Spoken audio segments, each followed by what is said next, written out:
All right, we are live. Hello. Welcome to Dynamic Duo, a brand new stream.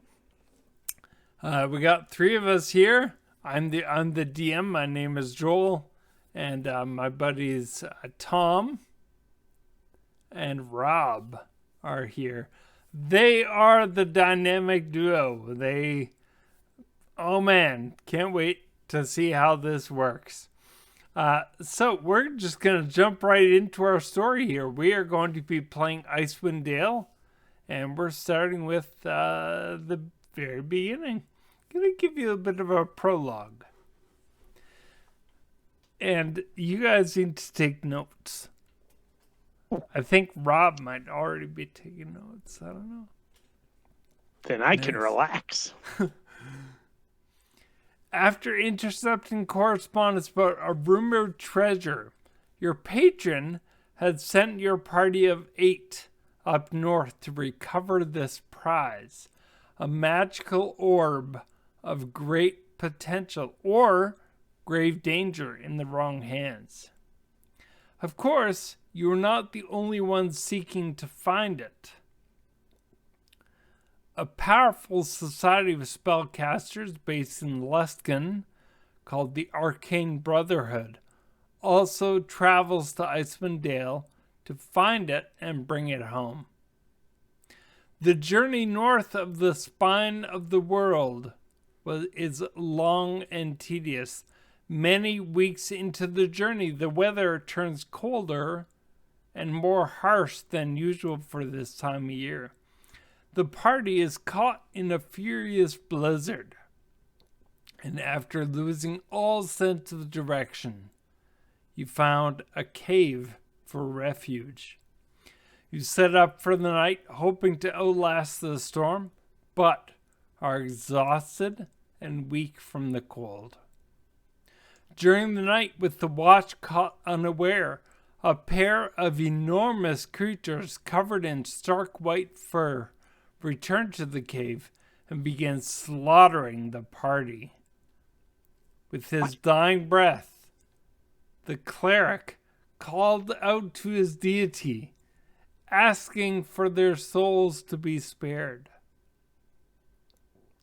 And as if in response, at that moment, a group of trackers ambushed the cave, managing to rescue 2 members of the party from certain death. At this point, the 2, Cuthbert Talifist, the halfling, and Maxwell Claremont Hogarth, the artificer, cling to life, although barely. The trackers take the 2 wounded adventurers back to a small town to rest and recover.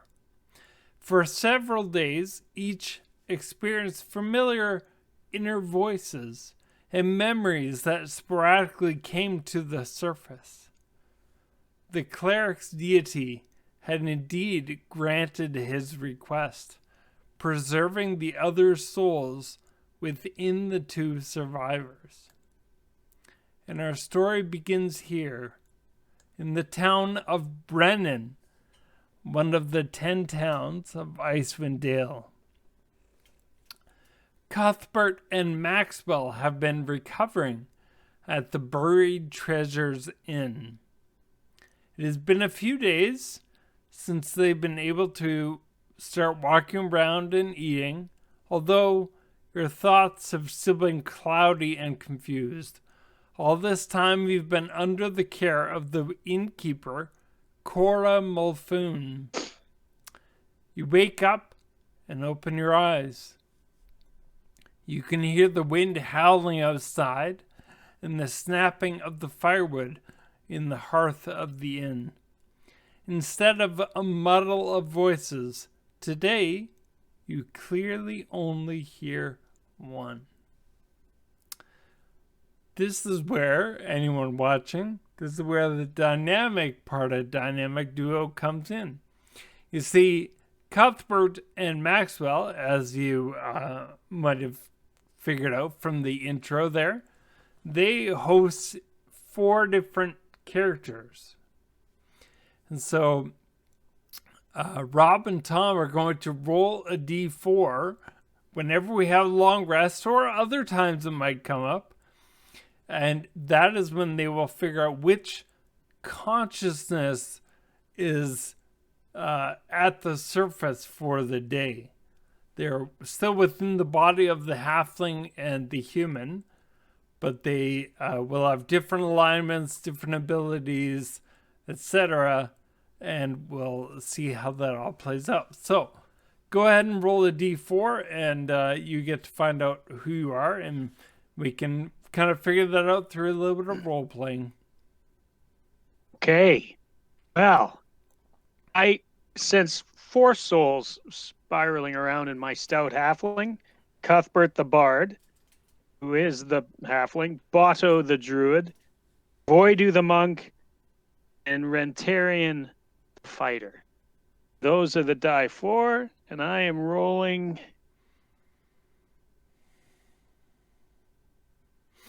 right now 2.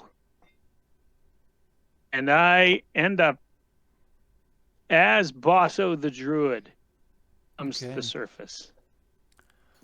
So Botto the Druid, his eyes open, and for the first time in probably a week or maybe even longer, you're really not sure how long you've been here.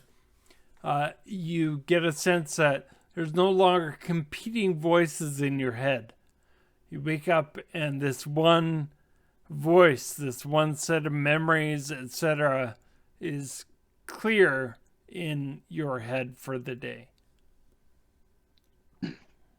I stagger out of bed and stagger to the nearest chair. Hold my head in my hands. Okay, and what about you, Rob? All right. Feeling the effects of 4 different souls as well within the body of Maxwell, the artificer, Maxwell Claremont Hogarth, the artificer. I can also feel the effects of Horace Eckhart, the cleric, as well as the memories and the feelings and the rage of Malcolm Bishop, the barbarian, and Voisin Sharp, the warlock. I rolled a 1, which on this puts me into Horace Eckhart, the cleric. Mm-hmm. So we have a cleric and a druid, right? Oh, we'll be well healed.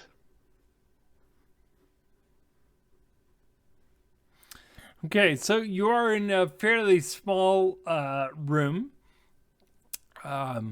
very rustic. The cold wind, pierces through holes in the wall, and this is obviously not, a luxury hotel. But you are awake, and like I said, for the first time in a long time, you do get a sense of clarity that you are, you no longer have all those voices competing with each other. Maxwell, how did we come to be here? Maxwell, what do you What do you mean? Call me his name? Come now, look at your stuff, Maxwell. It is I, Botto. Yes, I remember you, but wait. Do you have a mirror? I had prayed for deliverance, for safety for us. We survived, but something feels odd. I do not feel myself. You take the god out of nature, this is what happens. All right? I mean, honestly, Horace. Yes. I am Horace, but yet you called me Maxwell. Why? Well, because the person in front of me is Maxwell. So Horace is the one that you sound like now. Yes. Very confused. I am Horace. But you say I look like Maxwell? Our companion who must surely be dead in the cave where we were beset upon? Well, Cannot yeah, be. I myself remember dying. Here I am, and I'm a halfling, no less. I remember that we were attacked. After that, I remember that many of us had already fallen, and I prayed for safety and deliverance, and here you are. Are we the only two to survive? Well, if we did, we survived in the bodies of our comrades. But how did we get here? Where are our things? Why are you naked? Oh my goodness. Out of all things, I did not even notice. Yeah, your crotch height here. I, as a halfling, notice these things. Yeah, a halfling would definitely have it's more of a focal point for the halfling. Sure. For your halfling eyes, everything is a crotch height. Hey, now. Well, anyway, let's. We Botto quickly casts around the room in search of their things. Yeah, so there is there's a few clothes, ordinary plain clothes that you would have been wearing. You can see that there's blood stains on them and torn bits and pieces. You can see, let's say, a nightgown that would have been given to you. And then there is a bag of holding which you had with you along on your journey that one of your party members had with them.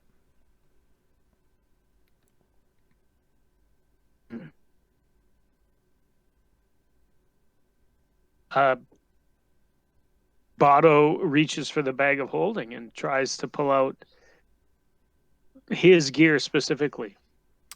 See if he can find it in there. And you do so. You pull out, what does Botto use, a quarterstaff? Yes. Botto looks smashing with quarterstaff and scale mail and a shield.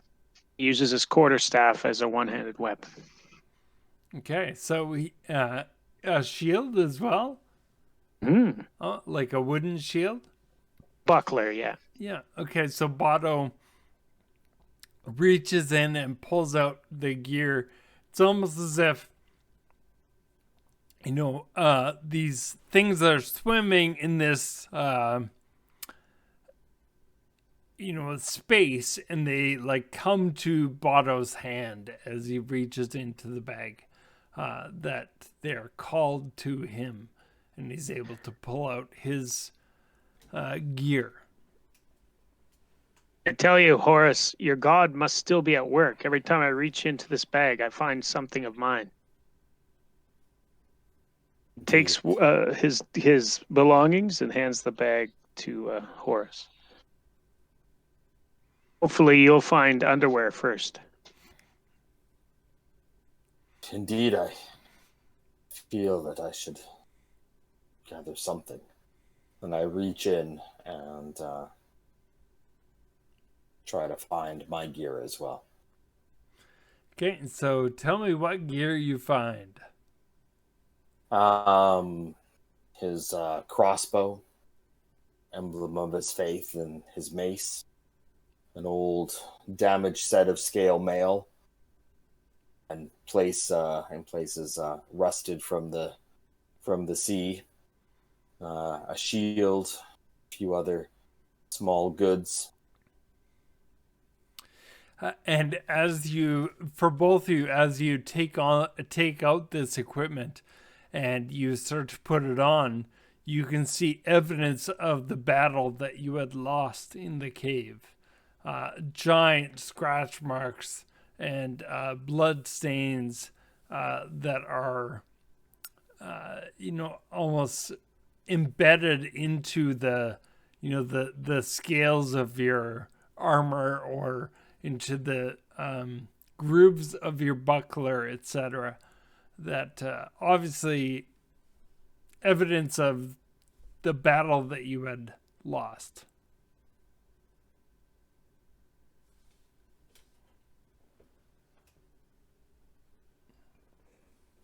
He has Well- gathered.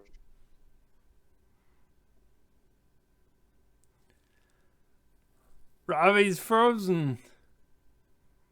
Rob is frozen.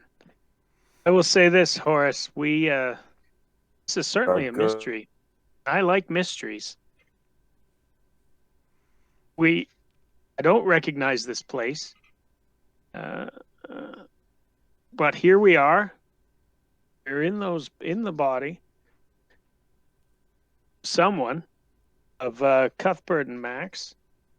We still have the task ahead. We still seek for Max's benefactor, the orb. We do it with just the two of us.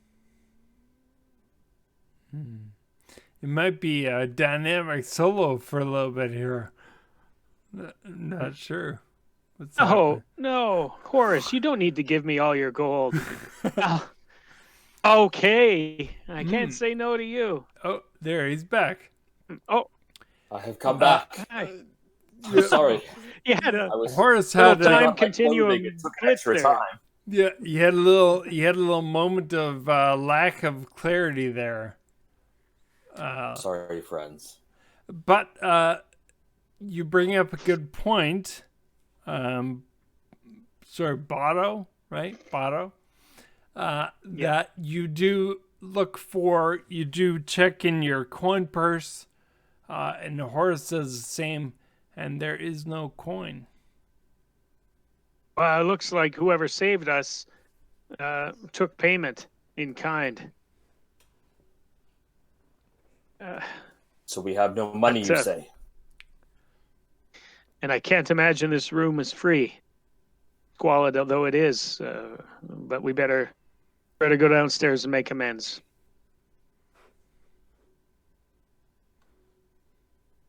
What do you think, Horace? I mean, Max. Well, Horace. Thank you. Yes. We better go and find what has gone on and see if there's ways that we can remedy this terrible, terrible fate that has fallen upon us. So there's you head outside the room. The door, creaks open, and revealing a very small, quaint, not overly well built, but adequate inn. You're at least out of the wind, etc. There is a fire in the hearth down on the main floor. There are a few tables, and there is a middle-aged woman walking around preparing food, etc. And she hears your footsteps upstairs, and you're awake. Oh, please, I've prepared your meal for the day. Come. Well, I could eat, says the halfling. Thank you. Yes, well. yeah, I made same food that you had for the last few days, though I hope that's okay. Something different about your eyes today. You two have been acting very strange, but, it is understandable. You were through quite an ordeal. Adam, I've never met you before, Well, says Otto. I've been taking care of you for the last many days, at least a 10-day. And the people that brought you in, they have paid your way up to this point. But just eat. It's okay. I don't want to get into this right now. I'm just happy to see you up, and you seem to have your wits about you today, and that's good.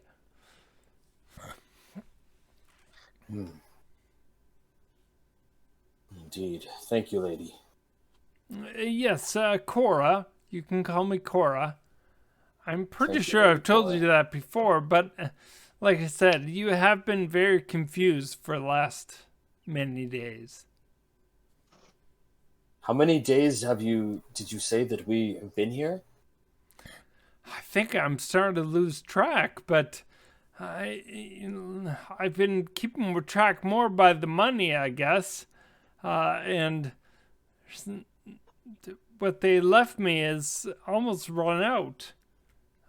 They who? Well, the ones that brought you here. Yes, the trackers, the hunters, they found you and brought you here, and I've been nursing you back to health. And unfortunately, not as many visitors coming this way into Bremen lately. So I had room, and I have the time and the food and the warmth to give you to help you recover. But like I said, please just eat, and we can talk about these things on a full stomach. Bremen, you say? Bremen.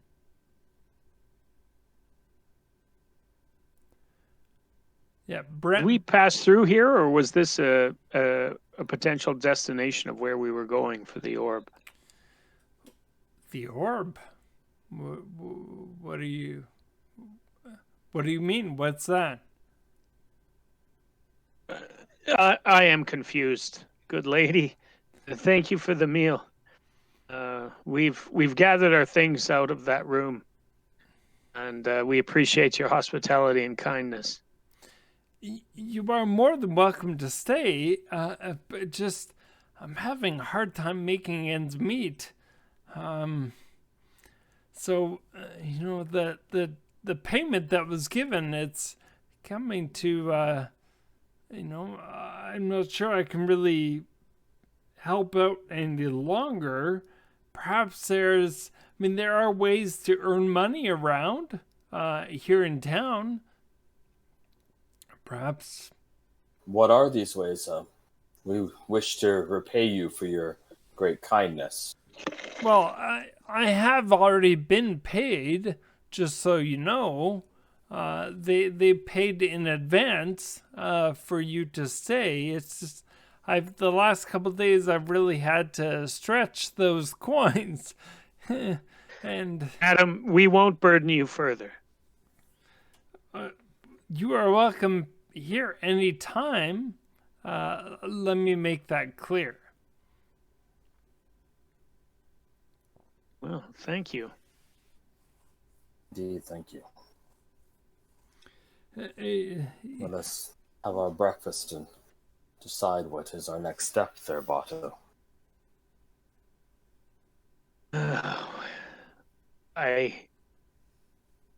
It seems like those visions and dreams, the jumble of memories and senses that we've been experiencing, looks like it's not just our souls that are inhabiting these bodies, but others as well.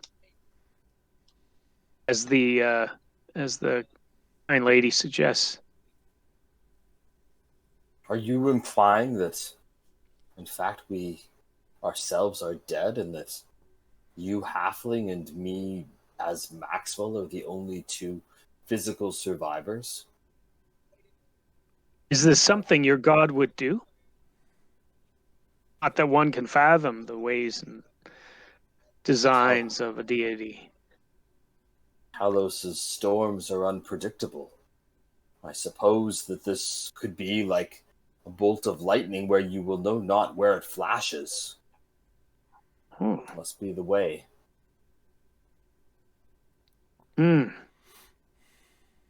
Well,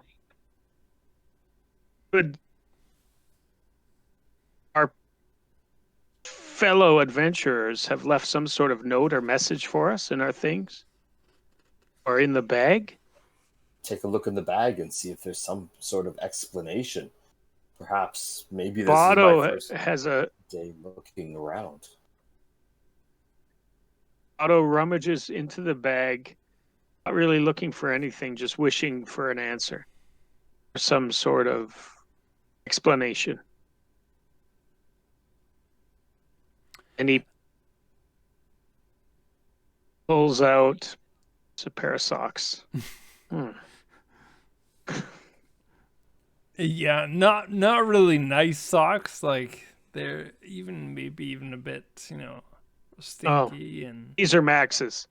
Absolutely, these are Max's. He throws them back in. What do we do now, Horace?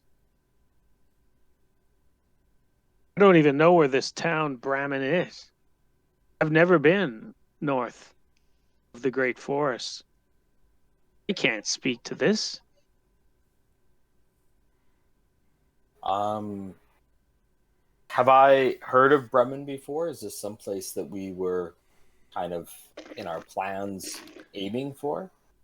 So you, as you were sent to Icewind Dale, you would have known that you were headed toward the area of what's called 10 towns, and that Bremen is one of these 10 towns. 10 towns kind of makes up the hub of Icewind Dale in terms of the population. And it is, there's a road that goes up into Icewind Dale that then branches off into, 2 or 3 different areas, and Bremen is on the west side of that. Cora comes back to speak to you, and hey, how's the food? It is very good, Lady Cora. Thank you. That is good to hear. It is so good to see that you are well and that you are up and about, and that is good to hear. And I can't help but think your situation is somewhat serendipitous, she said. How so? Well, it was not too long ago that my son was in a very similar situation as you.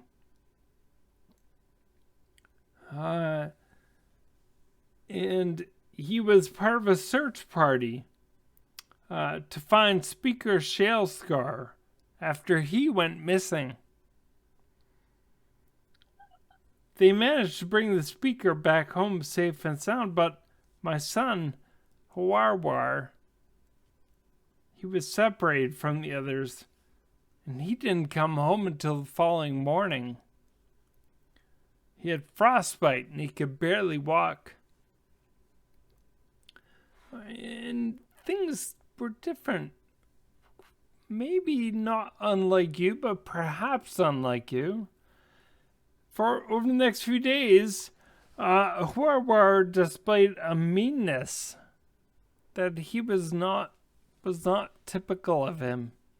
He was always such a gentle and kind boy, but he had a mean spirit about him now. His demeanor had changed. I found a shard of black ice in his room. Well, when he saw me sneaking around and holding it, he ran up and snatched it away and threatened me with bodily harm if I ever touch it again. Your own son? Yes, then he is not the kind of boy to do such a thing. It was quite a harrowing experience for a loving mother to experience. How long ago was this? Not too, but maybe 10 days ago. No, longer. About a month. About a month now. Does he still threaten you, lady? Well, he has not returned.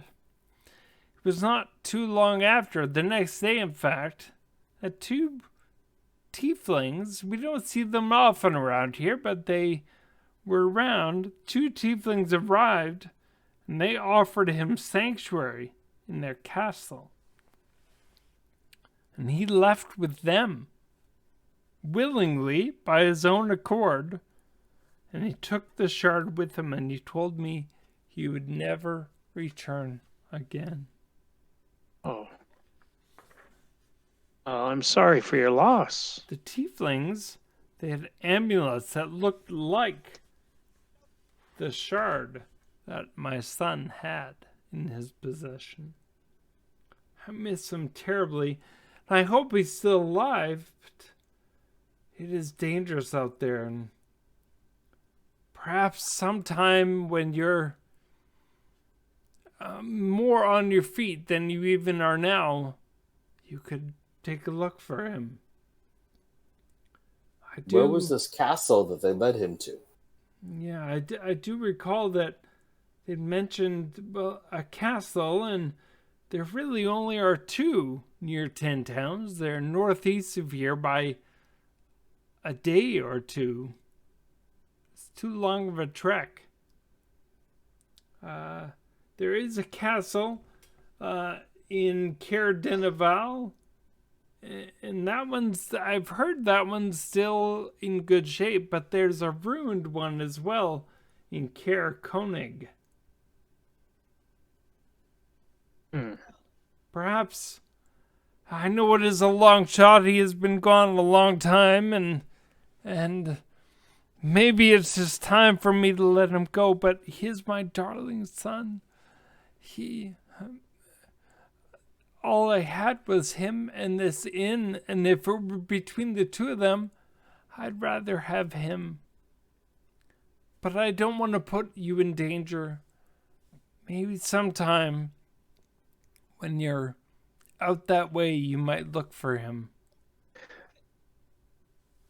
We come upon him, we will bring you news, certainly, as repayment for the kindness that you have bestowed upon us. Oh, yes, thank you. And I don't know if there'll be any way to convince him to come home, but let him know that his mother misses him dearly.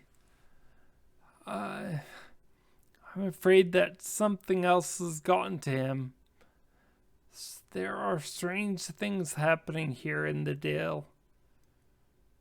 I'm thankful that you are. I'm thankful that those strange things included you, and very thankful that you are feeling so much better. You said that he was with the search party for Scar, the speaker of the village? The speaker, yes. And was that in the vicinity of those castles that they were searching? No, that was not. No, it was nearby. It was nearby. I believe it was more out towards Targos or Bryn Shander. Their towns? Yes, towns east of here. Is Scar in town here now? I believe he would be. Perhaps it would be worthwhile our speaking with him. What do you think, Horace? I think so. Only to so. inquire about is it War? Yes, Horwar. Quarwar. Yeah, like Nardwar, but fantasy. And lady, Botto leans forward. Is there a name that you called your son that isn't commonly known among the townsfolk? Something that would tell him that we speak with your blessing, should we run into him? Do you have a pet name? Yes, well, she puts her hand on the hearth of the that is beside you there, providing you warmth, and I called him my hearth. I know that other mothers might say my heart, but this hearth is what keeps us alive every day, and that's what he was for me. Very good. Wow. If we do venture to the Northeast in those areas, and you say it is a bit of a journey, we may ask for some provisions to help with that journey. If you could supply some rations as we search for your child, would that be possible? I will supply what I can, but like I said, I've been having a hard time making ends meet myself. But there is other work out there. I'm sure if you step aside, take what you can get, I guess. Would Shale Scar be someone to speak to about that? If that is possible, yes. But, we are a fairly small town. Mostly fishers here on the lake. A little bit of, hunting, etc. It's, we've been cut off from the trails, though the trek to Targos is, a good 2 or 3 hour trek. It is not an easy trek by any means. So, without supplies, I don't think you're getting very far. But Indeed. Perhaps there is work here in town that you could find.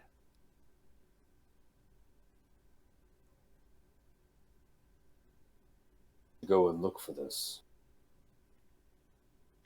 Very good. That we will do. Perhaps we are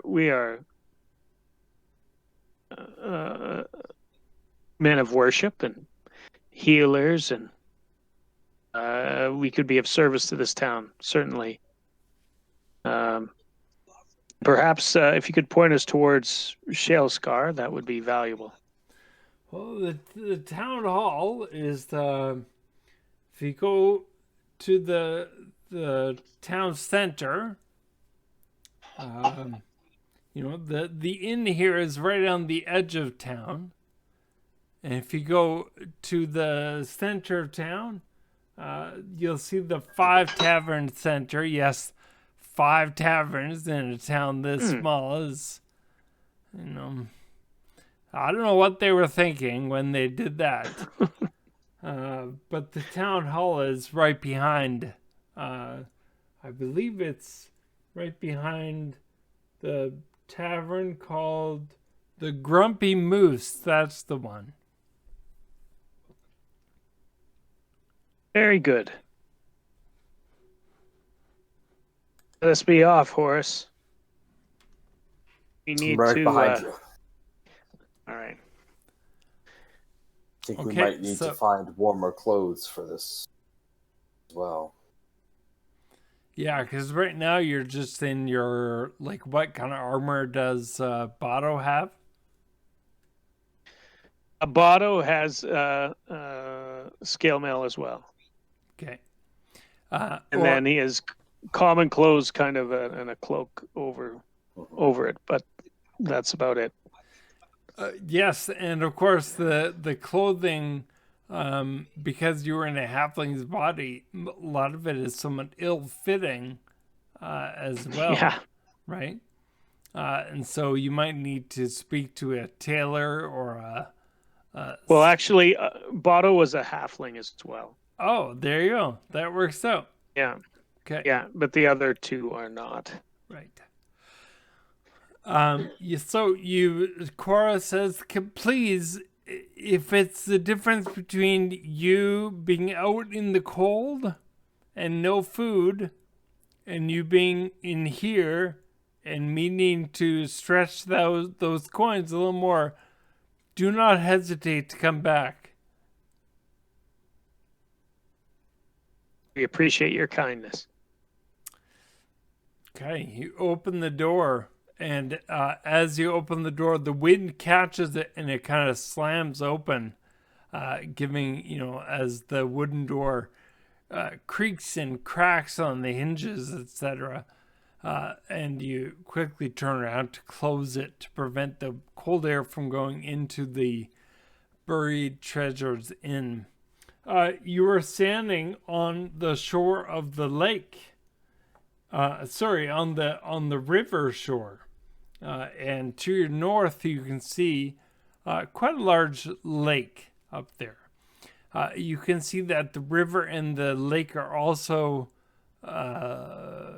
lots of ice covering parts of it, etc.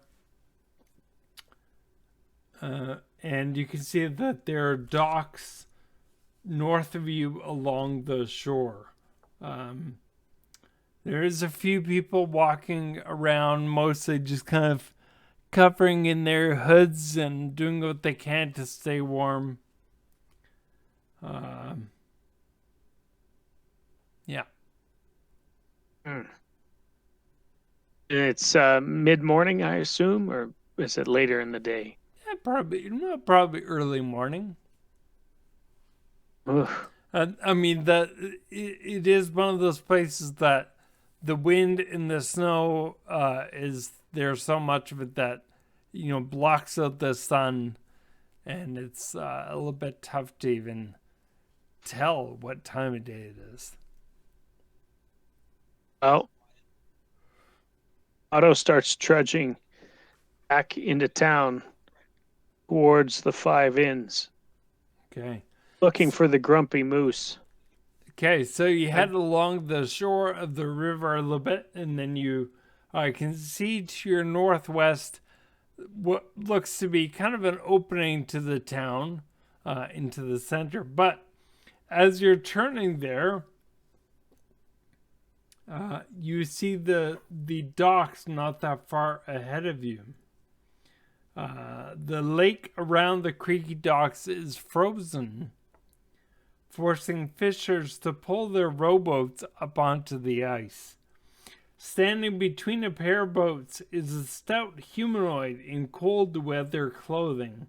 A gray hood hides most of his face, but you can make out a wide nose and a long frosty beard. The stout figure stamps their feet, spots you, and waves you over.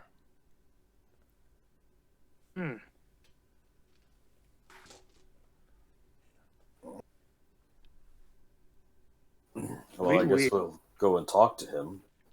Yeah, Maybe we he approach was one of the ones that rescued us. And as you start to come over, he says, "Good, you're here. Now get to it. Those fish ain't gonna catch themselves." Indeed, few fish do catch themselves. What's that got to do with us? Otto asked mildly. Are you not here?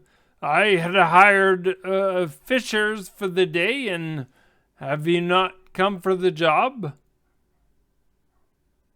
This is our first time meeting you, friend.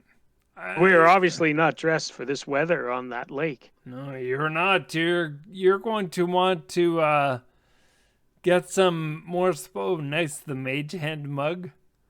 Mage hand mug. You're definitely gonna want some better supplies there. Perhaps, but I need you out there catching some fish. Those knucklehead trout have been a stubborn lot, to say the least. Fish through the ice? Well, yes, but I mean, there is water beyond that ice. You just have to carry the boat out. Carry the boat. Yeah. Remind us what your pay is, or do we get a share of the catch? Oh, of course. Yes, I can pay you. As agreed, I will pay you 3 copper for every fish that you bring in. 3 copper. You have a problem with that? We look like fishermen, lad, says Pato. Look, it takes all kinds to catch a fish. That's what we do out here. And judging from your lack of proper attire, I'd say you need the coin. That's not coin, my friend. That's paperweight.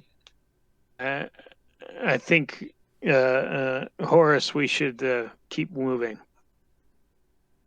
I tend to agree. Look, okay, you're driving a hard bargain. I understand it. You look like you would do a good job. I'll pay you 8 copper for every fish you bring in. How about this? We bring in 10 fish, and you give us each a nice warm winter cloak. A cloak that will get us through this temperature. I like that deal. That's a good deal. In fact, I won't just give you a cloak. I'll give you a few other supplies too that most people tend to need. Do you have any crampons or anything like that? And he points to his feet. You can see that he has like under his boot or strapped around his boot, he has like pointy spike plate under his foot. It helps keep you up and steady on the ice. We could do with a set of those each. You bring me in 10 fish, I'll get you your coats and crampons and probably a few other things. We may need to start trusting. What is your name, good fisherman? My name's Grinsk. Grinsk. Grinsk Barrowbore. Is he a dwarf? Yeah.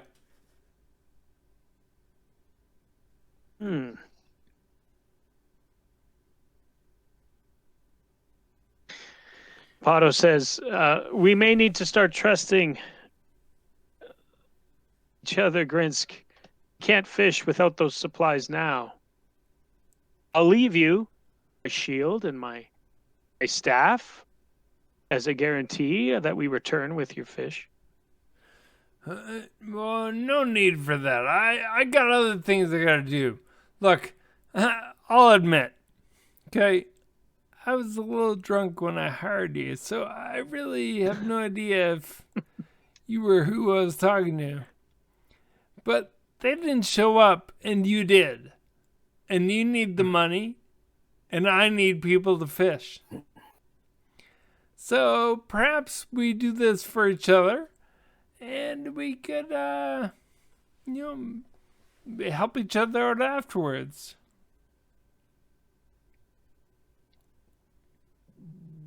Very good. Do you want to do this, Horace? Spend the day on the ice. Perhaps use this boat to explore the lake a little as we fish. I think that might be a good idea. We can see what we find. Grinsk, G-Man. Are there any particular areas of the lake that are teeming with the fish? You would recommend we make your way past the ice, get out there, and they'll give you quite a fight. Just, do what you can to stay in that boat. But, pretty much anywhere you go, you should be fine. You know said what? We're looking for you go ahead knucklehead. Knucklehead trout. That's correct. Yeah. They're as pretty as they sound. You know what? You go ahead and get ready. I'll get you some supplies. And how about that? We fish with net or line? Oh, line, yes. And that's in this boat? Those knuckleheads are... Yeah, a net ain't gonna catch him.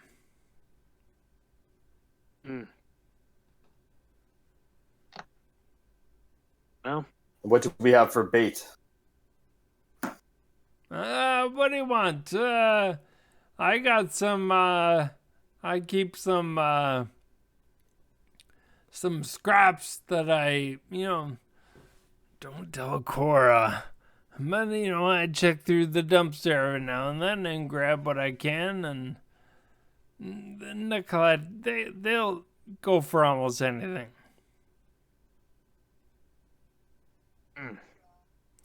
Enough time in a boat. You go ahead and get yourself ready. I'll be back. All right. He clearly, his demeanor somewhat changed. At the beginning of the conversation, he was a little more gruff. And now he's a little more like just trying to get you to stay. Right? He doesn't want you to walk away because he needs people to fish. The supplies would be great. We're staying with Cora at her small inn, and we would feel terrible if we couldn't give her at least a few coppers for our night's stay. What do you say? Tell you what, you come back with a good haul, and I'll do what I can for you. I'll be back. Give me a minute. And he awkwardly starts to walk away from you with a little bit of you can see one of his hips is not as happy as the other, as he somewhat limps away from you. And the boats are not that far away from you, maybe 50 feet or so, but they're all sitting on top of the ice. Are there other fishermen there looking to go out onto the lake?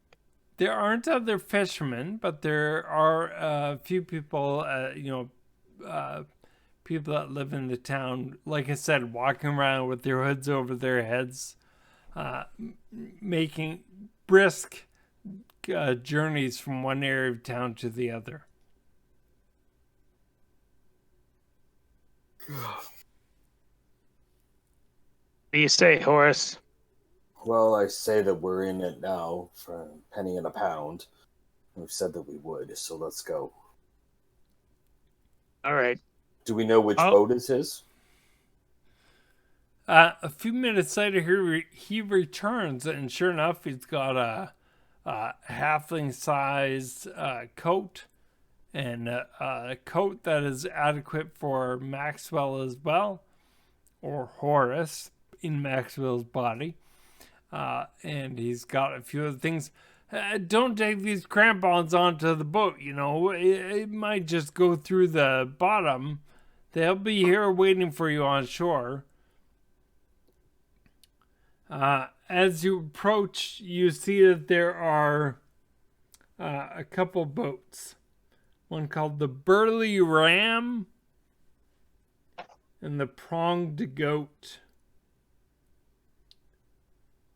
Both we roll investigation. What was the name of the second boat? Sorry. The Pronged Goat.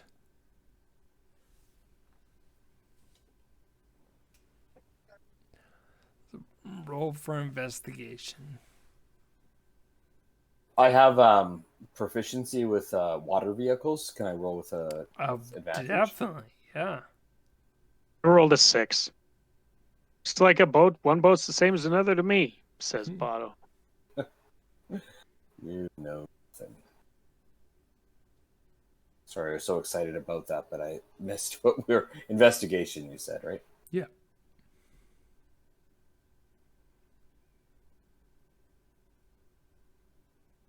$18. 18. Maxwell, you take a look. Horace. Horace or Maxwell as Horace.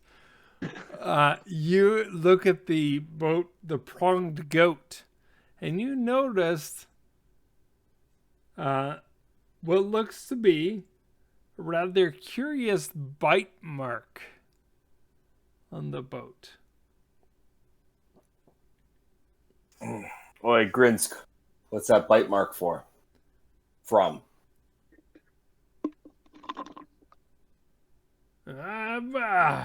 No big deal. You know, time is better spent angling than yapping, don't you think? It's a boat. There's ice floes out there, and you gotta watch out for them. Don't run into them when you're out there. That kind of thing happens. Whoa. Ice floes with teeth? They're sharp. They're everywhere. Last crew was apparently born with pits for eyes, because they sailed right into a damned ice floe. I ain't gotten around to repairing that one yet, but she floats just fine. Kind of gonna check my mace, make sure it's close at hand.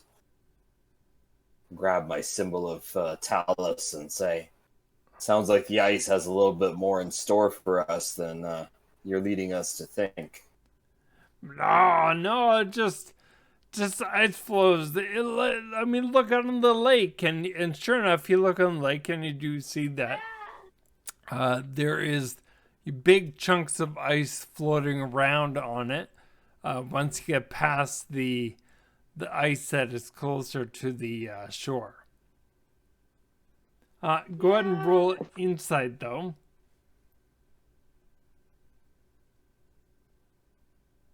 A 6. 12. 12 and 6. Botto,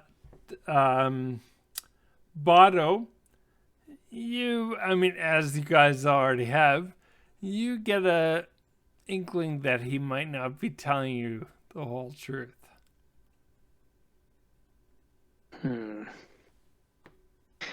Let me tell you this, Grinsk.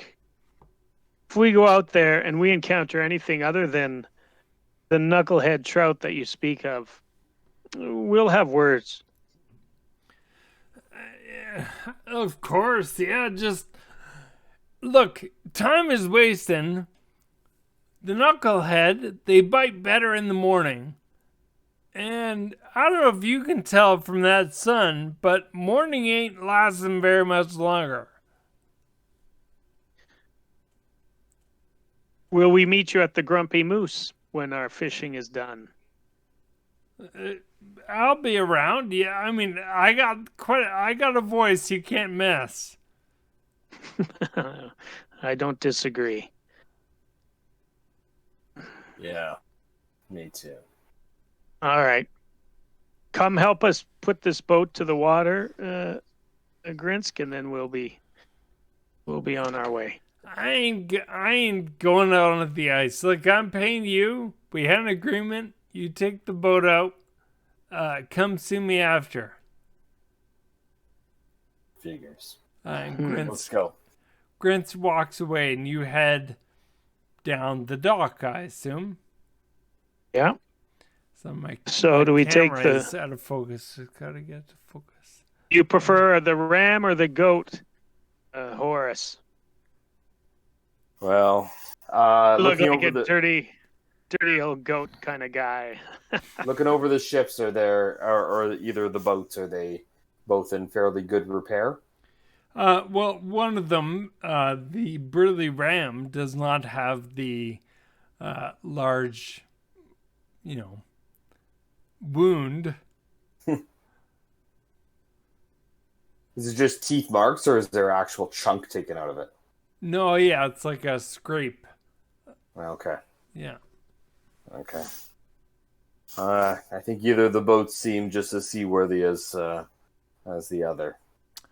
All right, let's take the burly ram out. As you are looking at the boats and investigating, you hear footsteps approaching on the creaky dock.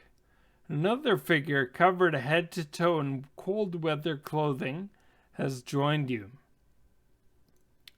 The figure wags a gloved finger at the frosted bearded dwarf as he walks away. You have no honor, Barrowbore, the newcomer yells, pulling down a woolen muffler to reveal a pale, half-elven face.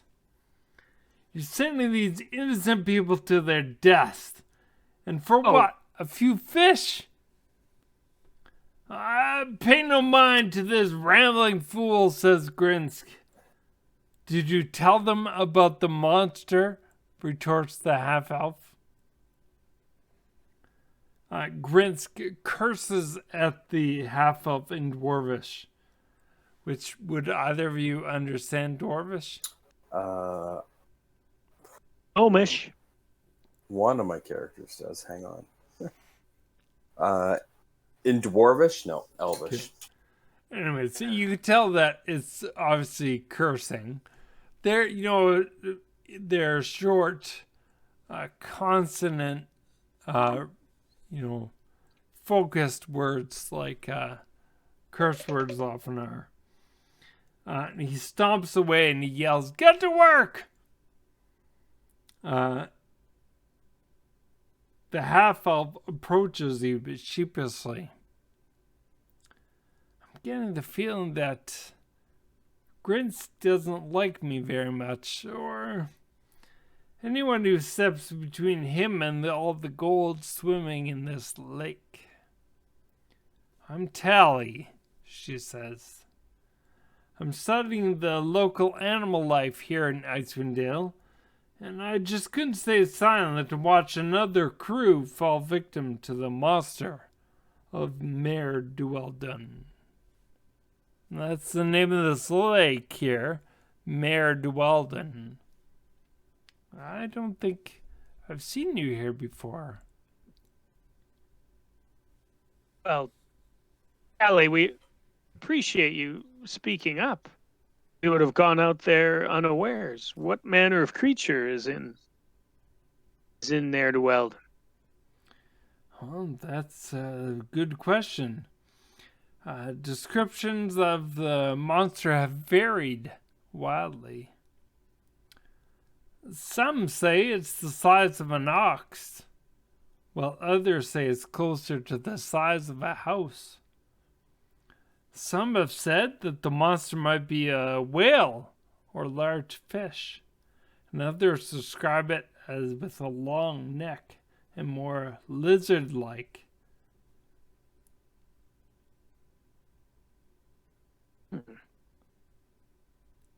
Well, Tally, we are in need of coin and supplies, to be frank. We wouldn't be doing what we're doing now. We did kind of give our word, didn't we, Horace? Perhaps things have changed. Well, perhaps I might be able to help you too if you are willing to undertake this task. There is something I would appreciate. Go on. She hands Speak plainly. Hands you a notebook. I can't offer you much, but upon your return, if you are going to go out on the lake, write down anything you can find out about the nature of this monster. If we know what's out there, the people of Bremen would be much safer for it, and, well, it bears the potential to be awfully interesting.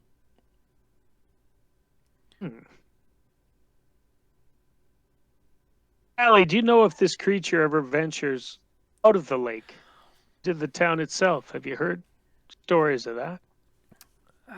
I have indeed not. I do know that it has been plaguing the people of Bremen, as well as, and she points across the lake, and through the wind, you can see that on the far end of the lake there are two other towns at the other end of the lake. It's been plaguing just the people of Bremen, though. Fishers from Lonelywood or Tourmaline, they've been, and Targos as well. I can't remember if Targos is nearby. I think it is. But it seems to be that only the people of Bremen have been being affected. Odd. Yes, that Very is odd indeed indeed. odd for a monster to be choosy. It's definitely strange. Where are you from originally, Tally? I wander all over these parts and in the search of knowledge, and I am where I need to go. Yes, the information is what I require, and like I said, upon your return, I would be able to help you maybe with some more supplies that you need, or whatever I can. I'm a little surprised, Tally, that townsfolk haven't summoned some of its swords or local militia to deal with this menace. Bremen is not a large hub in terms of a local militia. There's really not much to it. But I'm guessing that too many stories have been told that people there would rather just stay away. Problem being, of course, that knucklehead trout being our main source of food here, if no one's fishing for it, then nobody eats. And, well, I don't have to explain why that would be a problem. Indeed. Well, let's hope for a good catch then today, and that we don't run into this beast of yours. We'll bring back information if we spot anything. Yes, that is, and you have my notebook, and please, obviously, whatever you observe, the nature, what the skin looks like, its behavior, anything like that, I would greatly appreciate it. Tally, when we return, where would we meet you? I have. You can find me in the Even Keel, one of the taverns in the center of town there. Very good. And Bado says and bids farewell in Elvish. Yes, and she does the same. All right, Horace. Before we push out, No. There's no more before. If we stand here another moment longer, I feel like somebody else will come and ask us to do something. Let's get this dang boat out onto the lake, catch these damn fish, and get back inside. Very good. So be it. We drag the boat across the ice towards open water. Okay, so it's a fair walk, but between the two of you, you are able to bring You can handle the boat? Yeah,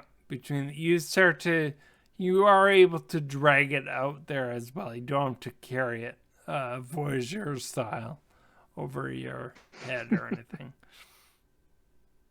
Get in there, halfling. I'll shove off here. I've been around Righto. boats long enough. Otto hops into the boat.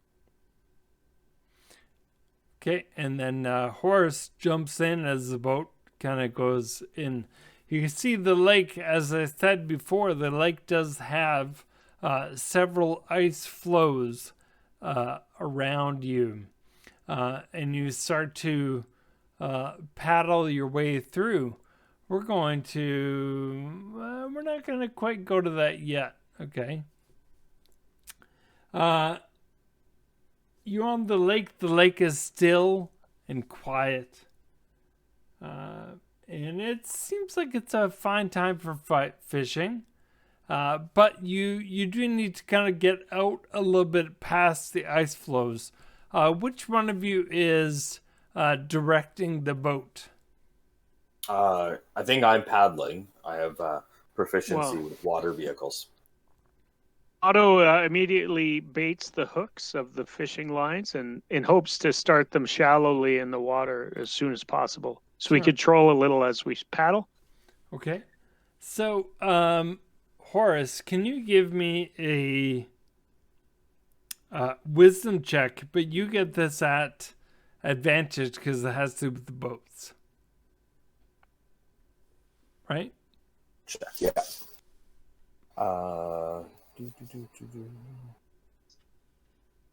Nat 20.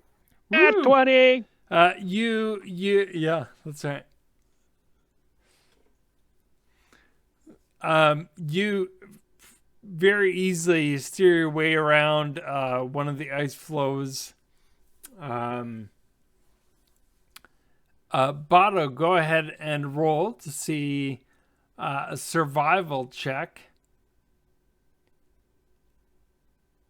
To see if you catch anything. Okay, I rolled a 16. 16, you feel a little bit of a tug on the end of your line. A yank of the line up. Yeehaw! Okay, Start so reeling in though. make a strength check. Athletics. Ready? Oh, 5. Okay, well, I did worse. You know, it's a bit of a struggle. This is obviously not a small fish, but you managed to pull this thing out, and it's quite large, and its head is, you can see it has quite a pronounced skull in front of it as well. And It's like a knucklehead. thumps into the boat. All right.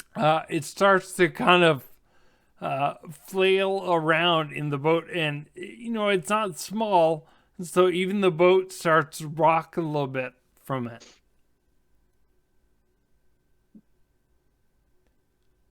Okay. Dude, Let's bash this head in. okay, you look Is under it the close enough? look under Scramble the for my quarterstaff and attempt to bash in the head of the beast. well, you look under the you can see under one of the benches that there's a club there, which it looks like it would be used for this kind of thing. And so Handy. Bato Make grabs the club and gives it a good whack, and the knucklehead trout stops wagging around. Is there an ice box or something for the fish, or do we just put them in the prow of the boat? Well, it is definitely below freezing, so the world is an ice box at this place. Horace keeps on steering. There's another ice flow coming. Horace, go ahead and roll to see wisdom. I don't know if it's advantage. I think it's that you add proficiency. Yeah, probably that I add proficiency. Yeah. So wisdom plus proficiency. Like so yeah, okay. Total of 10. Total of 10. And you do not avoid your boat hits one of the ice flows, and you can see a couple of chunks of wood come off of it. The boat takes a little bit of damage as you proceed. Another hour passes. Before I get the bait in the water again, I cast the Goodberry spell and tell Horace, here is something that'll keep us going if needed. Okay. I give him 5 good berries.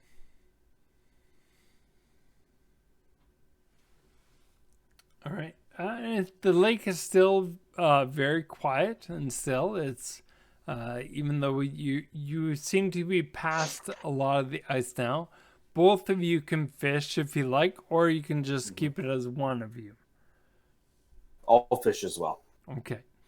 So I need you to both roll a survival check. If you're both 18. 18.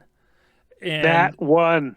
now Oh, I'm sorry. 7. Oh, It's okay. 4. 11. Phew. Sorry. Okay. Botto, you do not feel anything on your line, but Horace, you are definitely, you've got something, and it's Horace is a bit of a stronger personality, correct? Botto's no whim. Okay. And so Horace, you can feel the tug on your line. Roll athletics. Can I assist? You could help. Yeah. What do you do?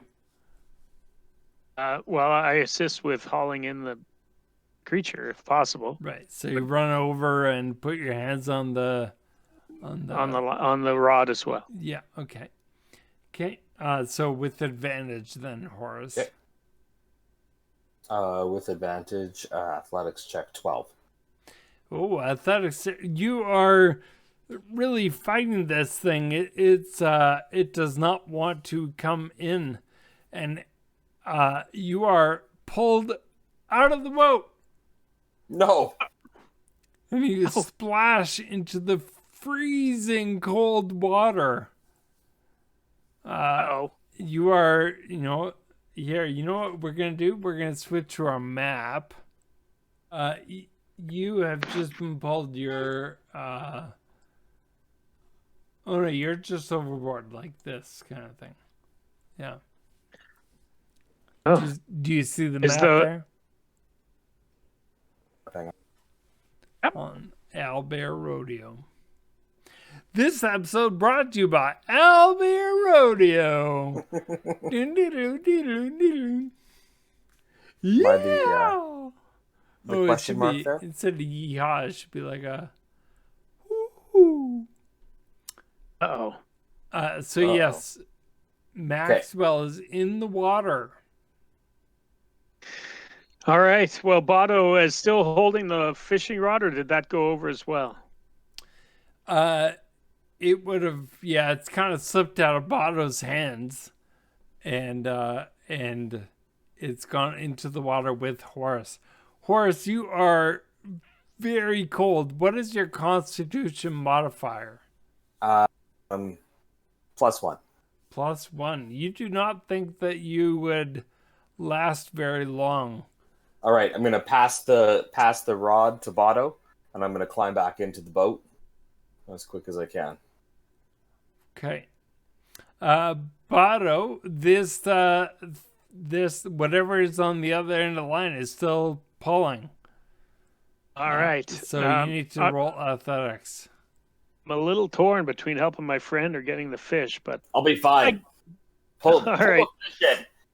all right. I jump on it, Jump on it. and I roll an 8. And Botto, you are also pulled into the water. The boat. Horace. Yeah. As that's happening, Maxwell is able to climb back up onto the boat, but you are so cold. You're drenched from this cold water, and I'm gonna, with one of the oars, reach the oar out so Botto can grab it and pull him back in. Am I able to keep the fishing rod in my icy grip? you would. Let's roll a athletics check at disadvantage, because that's definitely not your number one concern. All right. Well, I rolled then at disadvantage of 5. At 5, the fishing rod slips out of your hands, and you can see it goes away. All right. I try to scrabble up the oar if I could as quickly as possible. Okay. I'll reach over and pull him in. You from the boat, you can see in the distance larger. The lake has been very still up to this point, but from the direction of where the rod has now been trailing away from you, you see larger waves accumulate in that end of the lake.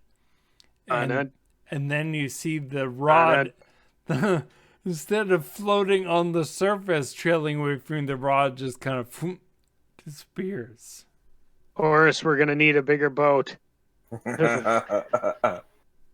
All right.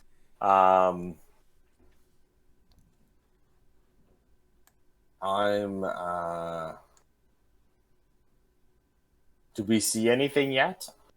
And what direction is this coming from? It would be let's see.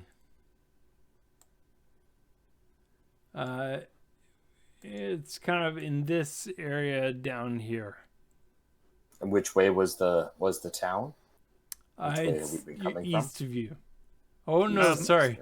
Trying to think. The town is on the southwest corner of the lake. So let's just say, for the sake of the map you're looking at, it's behind you.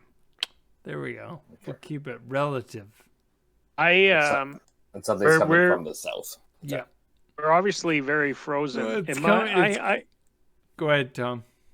Have a spell, absorb elements. Am I able to cast that and maybe get some of this cold out of us? I can't remember much about the spell. Let's take a little bit of a spell tutorial break with Tom. Oh, that's copyright. Can't do that. The spell captures some of the incoming energy. It's a reaction spell which you take when you take acid, cold, fire, lightning, or thunder damage. So I guess I could cast it as a reaction for cold. I'm not sure if I could cast it. The range is only myself. I can't cast it on my companion. Yeah, and we're not. If I start taking damage from the cold, you do. It'll react once I start suffering.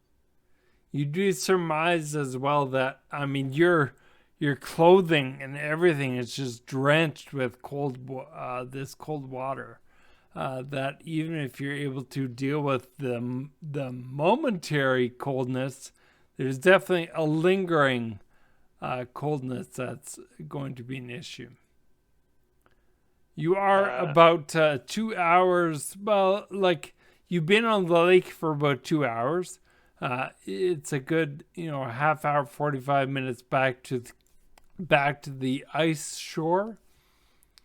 Are there any ice flows near us that could support our weight?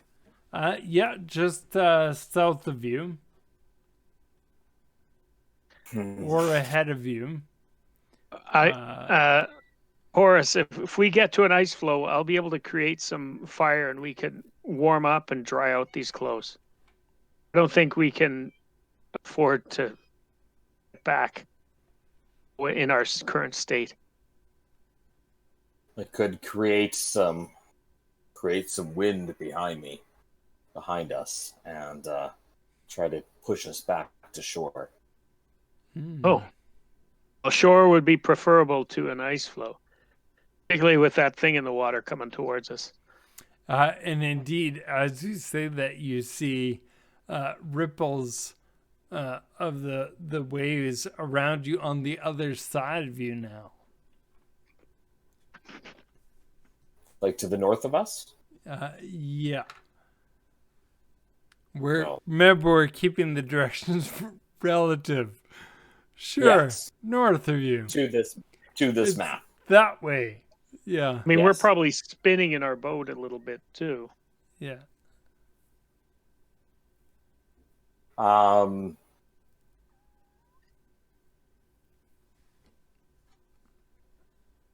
do you think? We'll try to use your magic to get us shore quickly, or go to an ice flow. I think it'd be best and to warm up. try to get to the shore quickly. I think something's coming. I don't like the look of this. All right.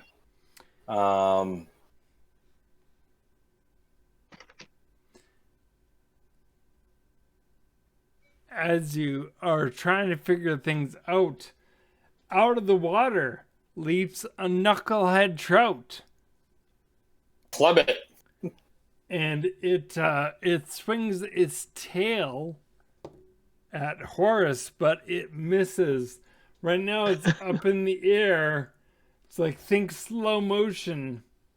Go ahead and either one of you can roll perception. Okay. I'll roll perception and you hit it. How about that? All right. All I right. like hitting things. All right. Perception wise, 11. Okay, you didn't see it in time, but let's see if Botto can manage to whack it out of the air. All right. Okay. All right. Well then, yeah, I'll just try to smash it with my quarterstaff. Okay. And I rolled a dirty 20. Oh yeah, you lined it up all Babe Ruth style, and you give it a good thunk. I clock it for 8 damage. Yeah, the knucklehead trout lands in the boat with a big thump, and a little bit of a squishy sound as it hits the other one as well, but it is still flopping about. All right, Horace, getting the hang of this fishing thing. All right. I'm going to turn it around, and from the back of the boat, kind of, I'm going to cast a gust of wind aimed kind of down at the water, so it's kind of pushing us forward. Okay.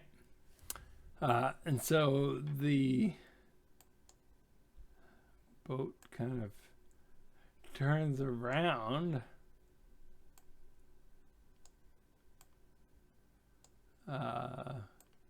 And you start to head back to the shore. About 5 minutes into it, you are starting to feel very cold. And the cold is starting to exhaust you. Eat those berries. They'll gain strength. They will help, but they're not dealing with the problem that you have cold, wet, frozen clothes on, right? That's true. Yeah. Not too long after, you see out of the water a head emerges. Ripples disrupt the surface of the lake, causing your boat to bob from side to side, and a large, long-necked creature sticks its head up out of the water. It bares its teeth. It makes a horrible sound that I don't know what fish sound like. What do you think? Gurgling growl? Yeah. Like Chewbacca? No, Oh, kind of more like Attack of the Piranhas from the movie Piranha. Oh, that just didn't sound very menacing. Well, you have to imagine a lot of piranhas all at once. Oh. The creature, its head emerges from the water and just kind of waits there, and just with every breath, you can see the steam condensation out of its mouth. Icicles kind of forming in the air as it stares at you. And what color is it? Both of you can give a intelligence nature check.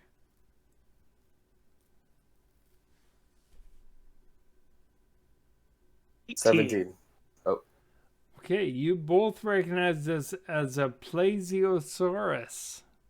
Oh, snap. Oh, Let me see. I have to make a roll here to see what it does. may have to feed it some fish. The plesiosaurus ducks its head back under the water. You look down into the water and you can see this dark shadow kind of circling around underneath you. Take the clubbed fish. I'm going to take the one that's kind of clubbed and throw it as far behind us as we can. Try to distract it. Okay. And so you throw this fish behind you. You are feeling a little bit weaker right now because of the cold, but you throw this fish and you can see just before it hits the surface, the plesiosaurus comes up and chomp and goes back down. I'm going to get back on the oars and start just giving her. Okay. Gust of wind is that a concentration? No, I only have it for a minute, so it's already run out. It pushed us away and gave us some speed getting going, but yeah, you're still about a half an hour, 25 minutes away from shore. I sit in the prow of the boat and say, like a coxswain, pull! Oh! Oh! Kind of give a grumpy, absolutely, pissed off look at you. Okay, so your horse is furiously trying to row, and Botto is egging him on, much to horse's chagrin. And you can see the dark shadow under the water approach and get closer. Throw him one of the berries or something. Row faster. I'm going to quickly take one of the berries that he gave me. I'm going to cast the cantrip light on it, and I'm going to throw it over my shoulder behind the boat. Okay. Nice move. Okay, so this lit berry, it's lit, and it plops into the water.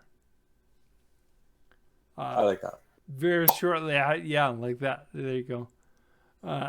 Very shortly after, the creature once again raises its head out of the water and menacingly stares at the both of you. Do you keep trying to row away from it, or what do you do? I just yell to Botto, distract it, and I just kind of keep. Right. I'm just going to keep rowing here. Right. Distracting. Botto starts looking around furiously. Distracting. Give it the damn fish. Ow! That's our only catch. I'm not a giveaway fisherman. I'm a fisherman. And with that, Otto readies a spell and waits for. Is the creature still following with its head above the water? Yeah, it's definitely matching your speed. Almost, it seems quite effortlessly. I'm gonna give this guy something to worry about. And I cast. Could this be the end of Dynamic Duo? What do you mean? What are you casting on it? Ice knife. Shard of ice, and I fling it at one creature within range of 60 feet. Okay. Okay.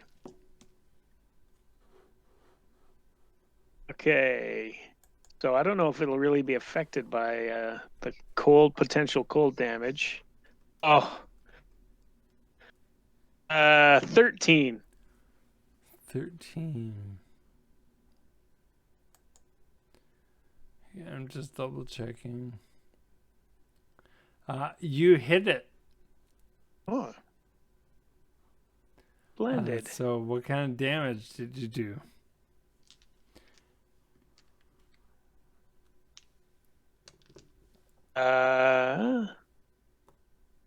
My damage with ice knife is I do 4. I don't have any additional damage to that, right? Would maybe your spellcasting attack? I'm not Well, I would have sure. added that in if I did. Oh yeah, Oh, die is 10 it- piercing damage, and then on hit or miss, the shard then explodes, and everyone within 5 feet of it must succeed on a dexterity saving throw or take 2d6 cold damage.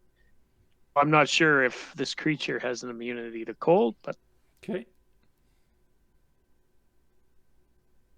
2d6 is an additional 7. So I hope to 7, distract it. 7 plus what was the original damage? 4? 4. 4. Okay.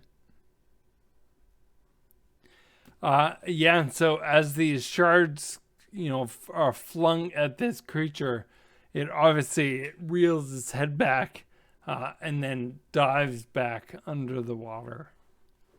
There, see, problem solved. That's not the end of it, I'm Keep sure. rowing. Keep rowing. Horus is rolling the creature. You can see fast approaching underneath you. This shadow is getting darker and more into view, less blurry as it approaches you, and it knocks the boat, giving the boat 14 damage. A chunk of the side of the boat goes flying off. A crack forms in the bottom of the boat. And you both need to roll to see if you can stay in the boat. Let's do athletics.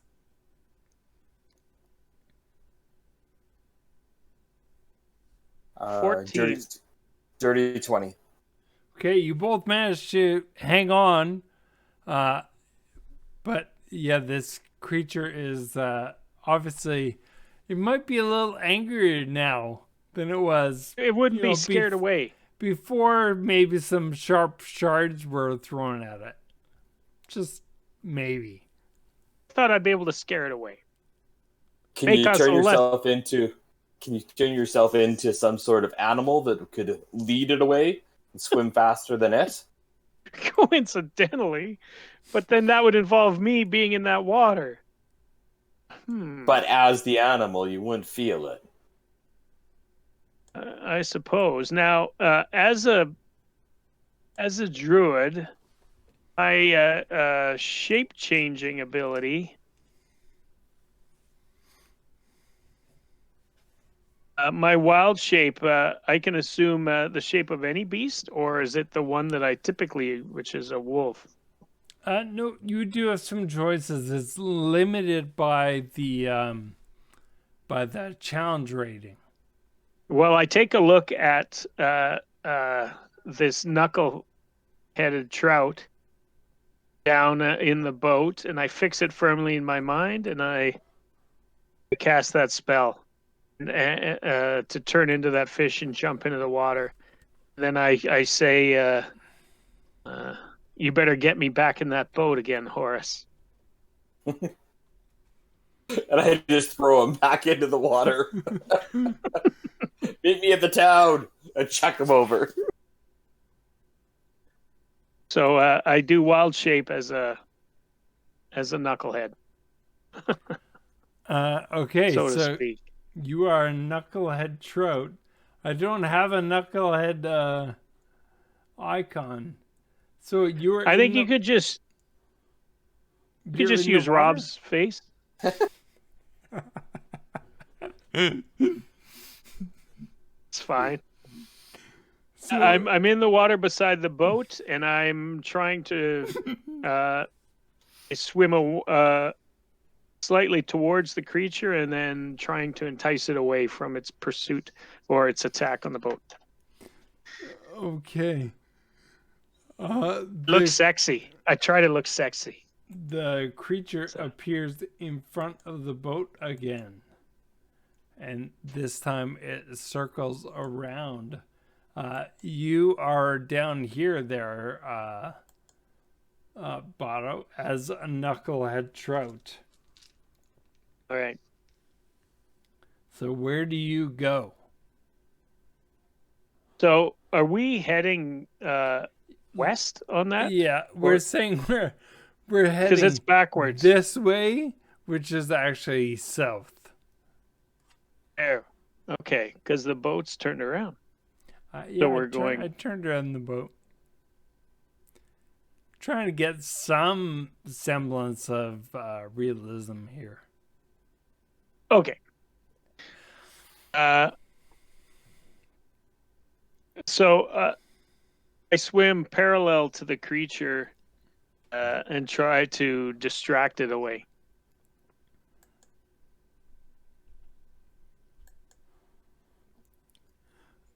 You get if I could ram it, I would. 5 feet of the creature?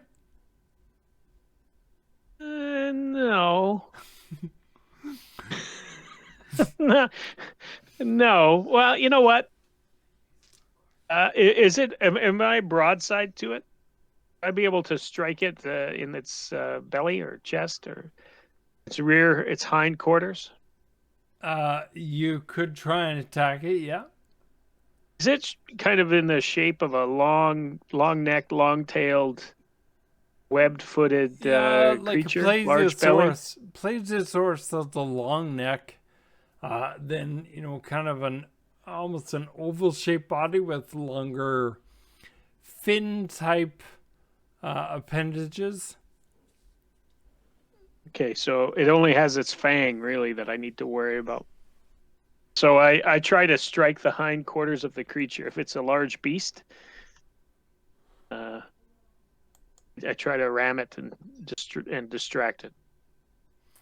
Okay, so roll, let's see, knucklehead trout.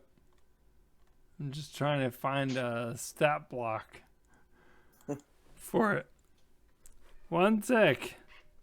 Knucklehead trout. Oh, it should be in the back of my book, actually. Come to think of it.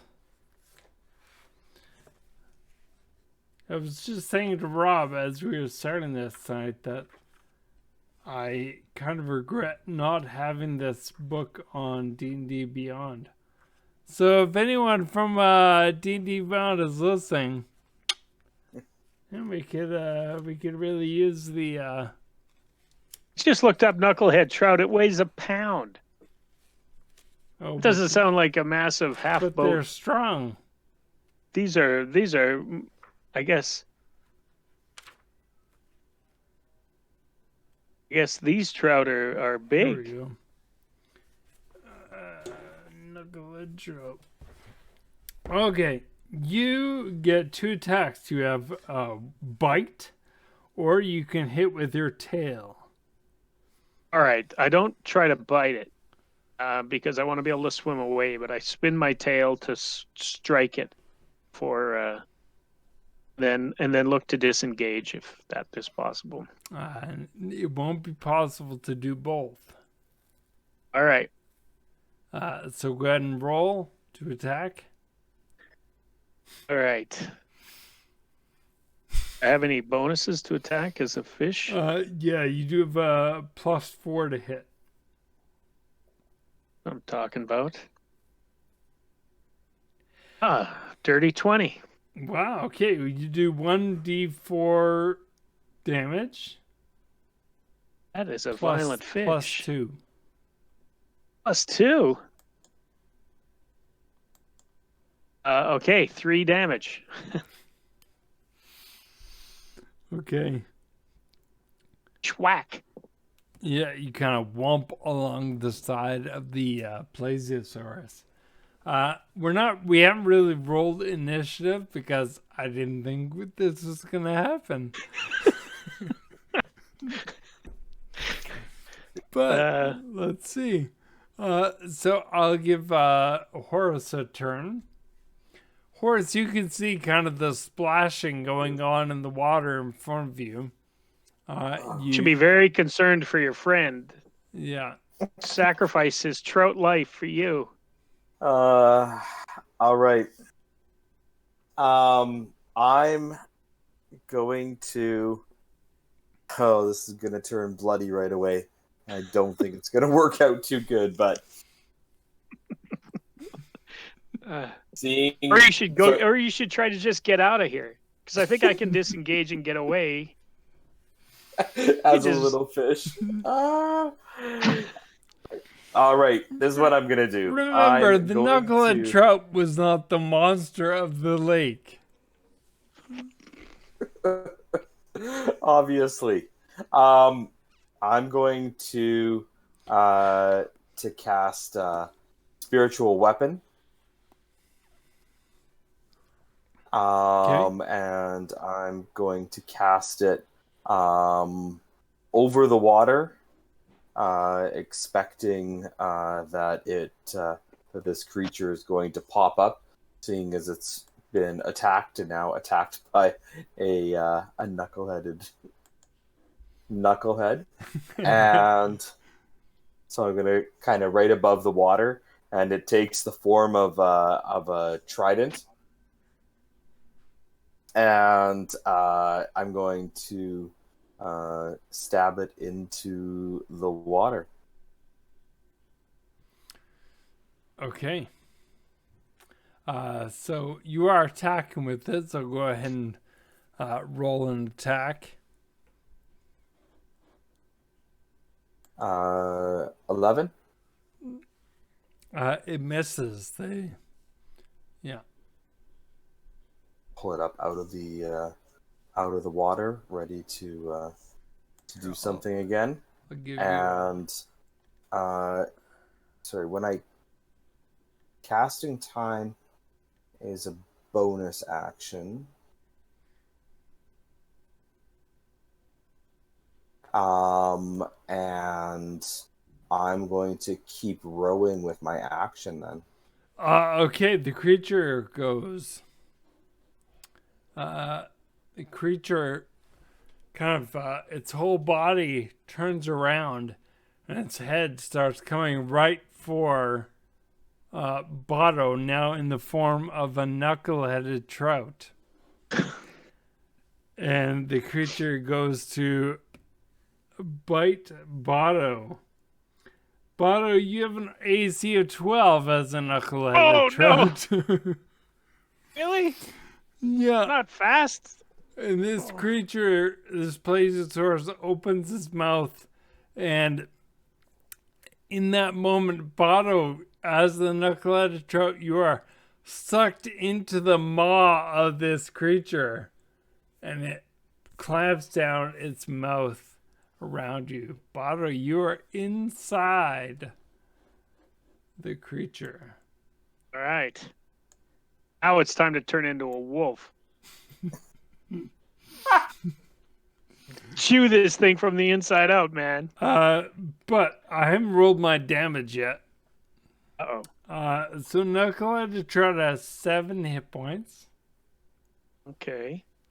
And this thing does 3d6 plus 4 damage. Oh, what? So at minimum, it's gonna do 7 damage at least. Oh, and it definitely did. It did 19 damage. And so what happens when a druid in wild shape goes down to 0? They automatically change back to their selves, yeah. But they're not incapacitated, or? No, I don't think there's any carryover damage, no. Okay. So I take 19. Well, as the fish, you took 19. Yeah. So basically, your fish form ends, and you are once again Botto the Hobbit. Well, or would it Stuck in be the would mouth. it be that he takes 7 damage as the fish, and then the other 12? No. For some reason, I don't think there's carryover, but Okay. I have not played Druids enough to know. See, and I have a little bit in our Loophole. other game, but I think that's how that works. Is that it just you get down to 0 and then you revert. I take 10 damage then. No, No. you won't. But you are currently a halfling inside this creature's mouth. So it just felt me just balloon into a halfling in its maw. Am I bigger than its jaws? It's somewhat big, but yes, it's definitely making it difficult. We're going to do a strength contest Oh, because okay. its tongue is currently trying to wrap itself around you. Normally, I'd be very pro tongue. In this case, From no. fish monster. Maybe. Okay, so Depends on the time of night. go ahead and roll a strength saving throw. Let's say. Okay. Come on, buddy. 5. The tongue wraps itself around you and is starting to pull you down into its. I let out a horrible scream. And I say, "Look what you've done, Horace!" Oh, Horace, no! It's all his fault. Way to go, Horace. This is Okay, your fault, Horace! I think you attacked him, but I'll give Horace a turn now. Okay. Horace, you can see that that the creature, all of a sudden, its mouth, you see that it swallowed, and you would guess that it was Botto because it was a fish nearby. And you can see that all of a sudden his mouth kind of ballooned a little bit. First thing I'm going to do is I'm going to bonus action attack it with the spiritual weapon. Okay. Trying to get it in the neck here. 12 to hit. And that's a miss. Okay. Spiritual weapon flies past and does not connect. Okay. And I'm gonna cast Guiding Bolt at the creature and try to whack it here. Okay. That's better. 15 to hit. Yes, that hits. Okay. So, what does your guiding bolt look like? The Guiding Bolt comes out in kind of this bluish energy, and it almost kind of looks like a wave cascading through and then slamming into it. Okay. And so 14 damage. Hits the creature 14 damage, and the creature, in being hit, kind of, its tongue loosens around Botto. Botto, you can see an opening between the fangs. It's up to you. What do you do? Now, a reasonable halfling would try to escape. But no one has ever burdened me with reason. Are you gonna lose another character? Yeah. Am I in its throat? Or am I in its belly? But you're kind of at the back of its mouth right now. All right. Can I twist to see its bottom? Or is it just a black hole behind me, a sucking fleshy hole? Oh yeah, it's like, stomach acid. Yeah, it's you can't see anything. Right. You don't have dark vision. So the only thing you can see is a little bit of sunlight coming through its fangs. I instead of reaching for the light, I summon an instantaneous spell from nature, Thunderwave. inside the creature. Okay. The creature needs to do Constitution saving throw. yeah. On a failed save, a creature takes 2d8 thunder damage. Is pushed 10 feet away from me. Well, On a successful save, he takes half damage.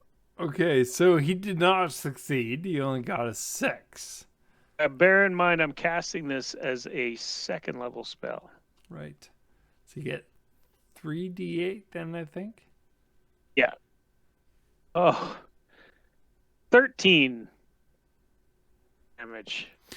Okay, so, I mean, this thunderous blast... Is it 2 more because I'm inside the creature as opposed to its hard exterior? Is there a... Well, I mean, if anything, its ears are not being hurt at all. But the force, instead of you throwing the creature 10 feet back, because you can't do that, you do force the jaw to open up wide. All right. Horace, you get to go. You see this. You see the jaw of this monster open up, and you see Botto covered in like saliva and stuff, and dripping wet.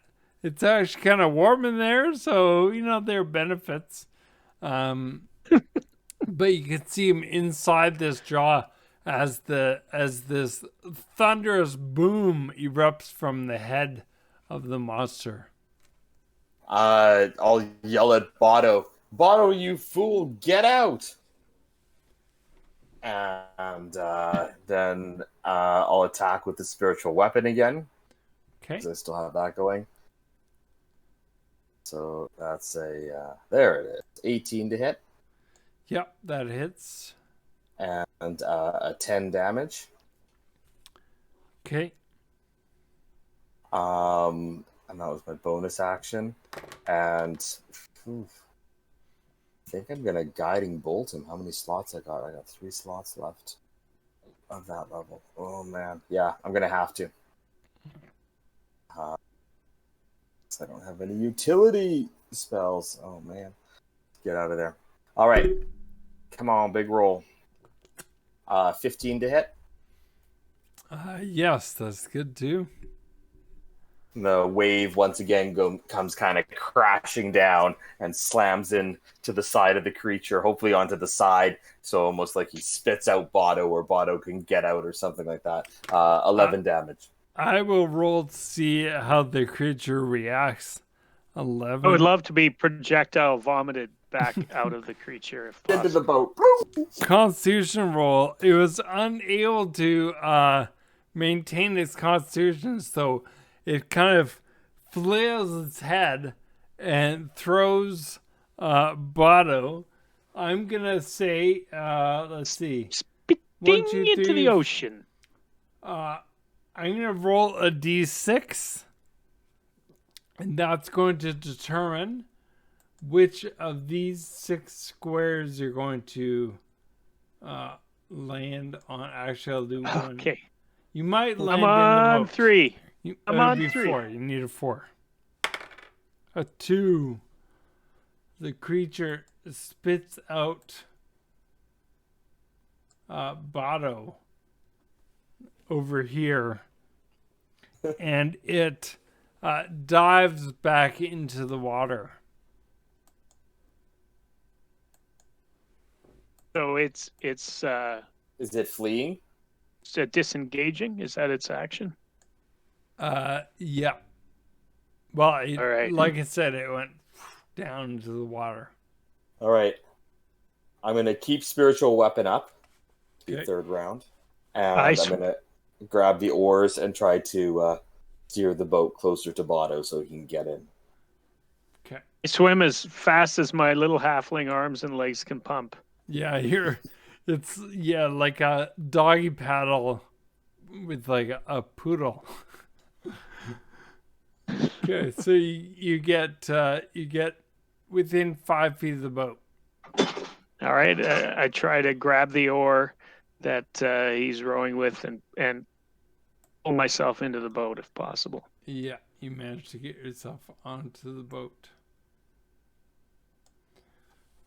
That worked out. You say cheerily. For the next half minute or so, I'm going to keep the spiritual weapon up and just keep paddling back towards town at this point. Okay. I suppose I could have turned into something more fearsome in the water. Botto says thoughtfully. And I just kind of give him this nasty-looking scowl as I'm just kind of pulling on the oars, and just kind of like, you fool of a halfling. Is by any chance is the intelligence your dump stat? It's a 10. Oh, okay. Yeah, but I don't know if that it feels like you've been playing it more like a 5 or a 6. Hey, More like his wisdom. I learned by living. Okay? I'm not worrying about books. I'm living. Okay.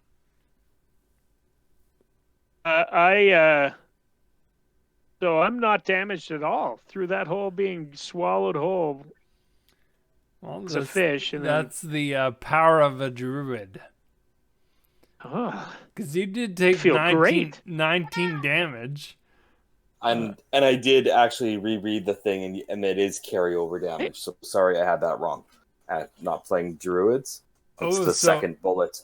Okay. It's the second bullet on that. So sorry about that. So 9 kills the fish, and then 10 carries over to 7. All right. 7, 12 would carry over. How many hit points do you have? I have 30. Oh. So now I have 18. For anyone still And I watching gobble this, up. we start at level 3, so because there's only 2 of them. I gobble up 5 of my juice berries, good berries. Okay. You continue to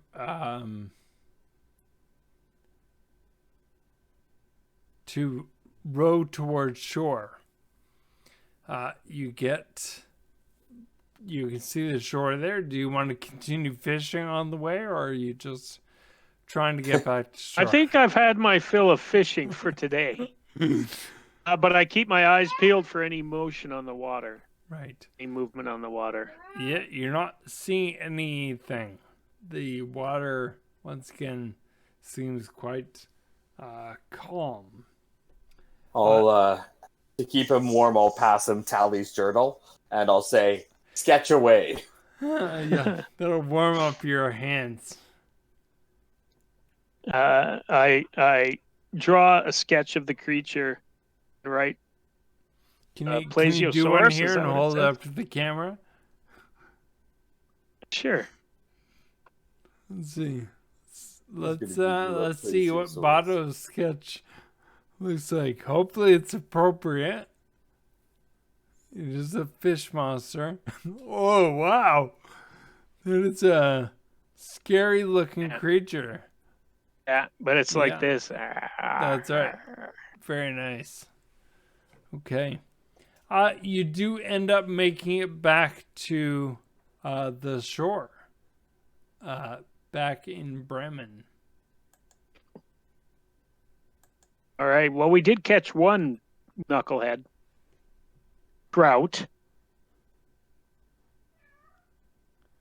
Okay.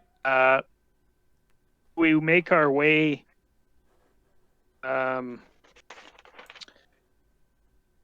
the Grumpy Moose, or do we make our way to well, you get back on shore. the even keel?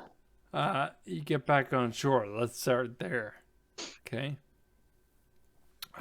And right. I assume you hoist the boat up onto the thick ice that's there at the coast of the shore. You can see that there are chunks of the boat that are missing. And you get closer to the dock, and Grinsk runs back. Whoa! God! What happened? That was my good boat! What is going on? And one fish! Where's the crampons? Well, I told you I'd leave them right here, and here they are. But you told me you'd bring 10 fish. I grab them and I say, "You didn't tell us there was a beast in the lake and what it could do to us." Oh, that's just a made-up thing to scare people. Does this boat damage look made up to you? Well, Dwarf? you guys hitting some ice or what's going on? Ah, this cost me more than it made me. One fish. What am I going to get for that? And he very angrily grabs the fish, kind of slips it a little bit in his hands awkwardly. You know, if it were a comedy, then there'd be a little bit of wah, wah, wah kind of thing as the fish kind of slips out of his hands and he tries to look all tough as he walks away. We'll take our 10 copper now, Otto says. And he just kind of like over his shoulder, 10 copper, and he keeps walking away. Grab the crampons and have them close at hand. All right. Well, we slip the crampons on and make it to the dock across the ice. Yeah. We're going to go to the even keel and see if we can't find Tally, get warm, get dry, get a drink. Okay. Yeah, you are cold, but I mean, you managed to not be in the water for very long, at least at a time. And so you head toward the center of the town. You can see the 5 taverns there. And let me just double check what their names are. You see 5 taverns, one named Stones, Even Keel, the River's Mouth, the Grumpy Moose, and the Black-Bearded Brother. They all look very old and are poorly maintained. Let's make to the even keel. No, instead of having 5 bad inns, maybe they should just have one nice one. Yeah, you could suggest that.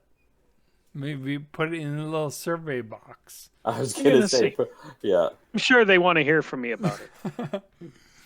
That's right. Okay, so you make your way to the even keel. It's even keel. Tally. Like I said, just as rundown as the other taverns. And sure enough, you see Tally sitting there with a book as you approach. She right away sees you come in and, oh my, you, this does not look well. Please, are you okay? As you can tell, as you can tell from the stench, it was inside that beast. She right away goes. She goes over to you and kind of is like feeling the thick, like mucus saliva kind of embedded in your coat. She's like, of course she would. This is disgusting, but interesting. But what can you tell me?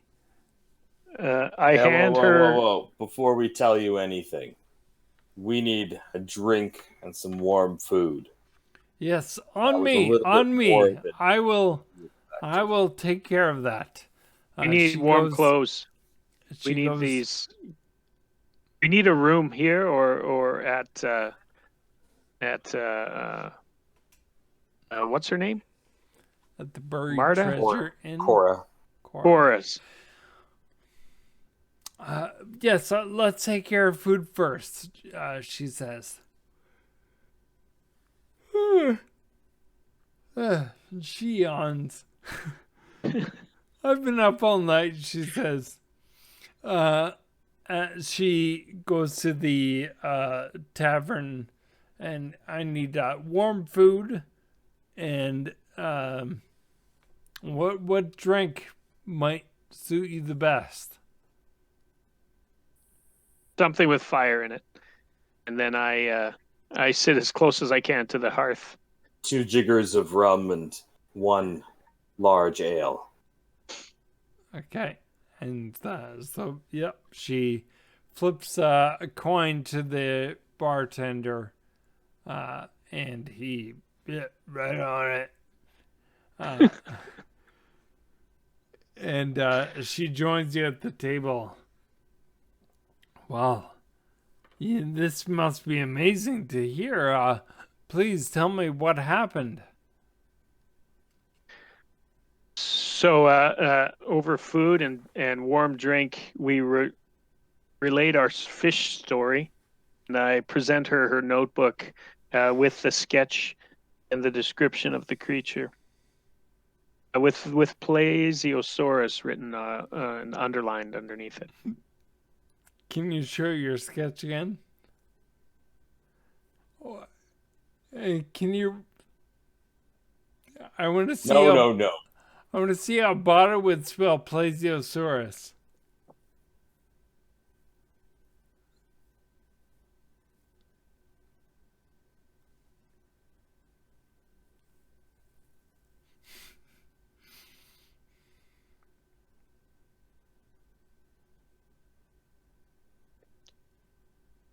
Here we go. That's probably reversed though on the. No, camera. it's good. It's good. Oh, that is quite the menacing looking, but much more bulbous than anyone's described to me. I grabbed Oh, I grabbed the book and I draw this instead. I think it looked more like this. yes. I was looking at it from inside of it. We both have different Inside of opinions, I it. guess. You were inside of it? I was a fish at the time, so there is a certain logic to it, though not an intelligence. I will give you that, yes. And your food arrives, and the tavern keeper kind of plunks it onto the table. It is warm, and your drinks arrive as well. We actually fought that creature on the lake. And we're lucky to get away with our lives. I think greater enterprise is needed to rid yourself of this creature or determine why it's here. Well, and that was what I was hoping we could get down to the bottom of. Like, why is it only attacking people from Bremen? It is a strange question. If only there would have been a way to communicate with this creature. Indeed. Or it's guided by a malignant intelligence on its own. You say that, and that may be more wise than you think. I'm pretty wise. I have noticed, and I have heard of other reports of creatures in the area behaving in such a way that they normally do not ever since this everlasting winter has fell upon the area. There's some strange things going on in the minds of these creatures. How long has this unnatural season been upon you? Yes, it's been a number of months now. Usually there's a let up, and but instead winter has just fell into winter again, and it's much more harsh than we're all used to. I'm not sure the nature of it. It definitely seems supernatural. It's not what we're used to. I did make a promise that I would give you something. She puts a small pouch onto the table, and you can hear the clink of coins in it. And she also passes you a scroll.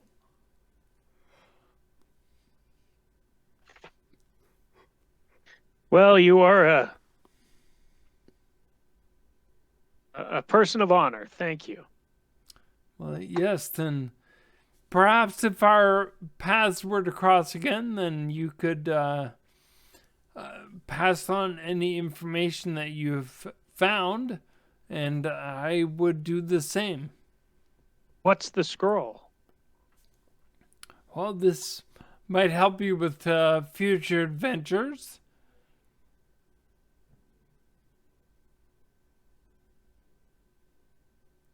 I didn't ask what it's for. Oh, it's a spell scroll of animal friendship.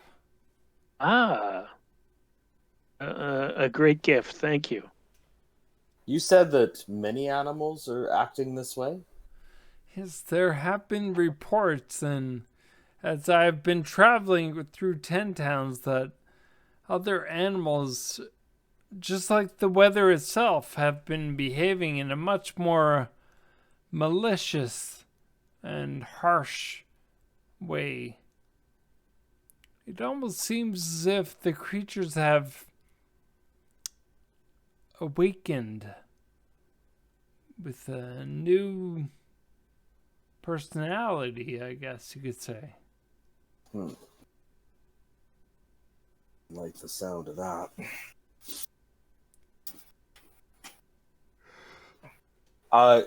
Just what do we know about the orb that we were originally sent here to look at or look for?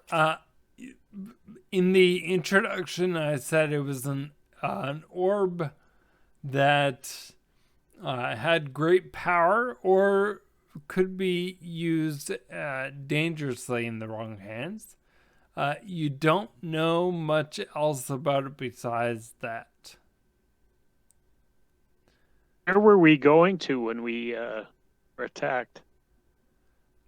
You were, you had started off on 10 Road, which is the trading route up into 10 Towns area. But then you lost direction and you end up in a cave, and then you were taken to Bremen, which is in the west side of Icewind Dale.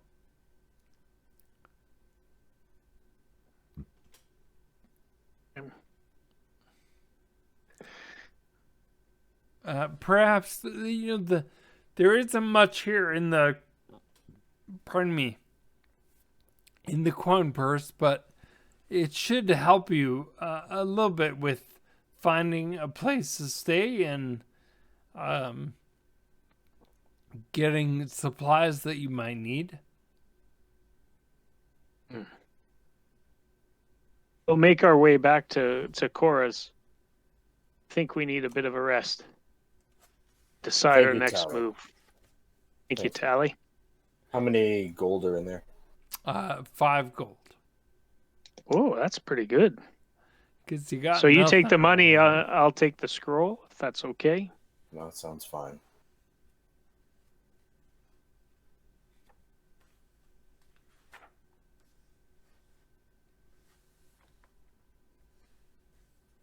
Go back to Cora's place is called the Buried Treasure Inn, right? Yeah. Yeah.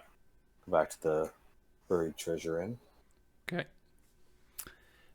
And Cora right away sees you come in, and the coat, etc. It's like frozen wet, and oh dear, she says, oh please come by the fire and warm up here. What do we do? What do you need? Have you? This it looks like it's been quite the morning. You need another night's lodgings, and would a gold coin help pay for that? Oh my, gold coin. Well, that would buy you a few nights here. Prices, we can't charge that much. Not a lot of people come here, so. Well, let's consider it payment until you need more. And I give her one of the, or I'll give her a coin. Okay. Yes. Thank you. This should help for at least 3 nights. very good. We wearily, Botto wearily makes his way up to the room. I need rest. Thank you, good lady, and I close the door. Okay. And what does Horace do? I kind of get another little bit of rum, and kind of lay out all my stuff, and through the years, as Horace always had, laid out his materials pretty meticulously as a Marine, so he could quickly dress or undress, and in this case, so his gear will dry off in quick fashion. Okay. Do you do that in the main room, or up in your room? No, up in our room. Okay, because Cora's like, oh my. You bet she is. I got a new hearth. Okay. Is there any sort of Horace, do you have any writing implements or anything like that? We should probably check the bag and see what's in there. I do search for any sort of quill and parchment.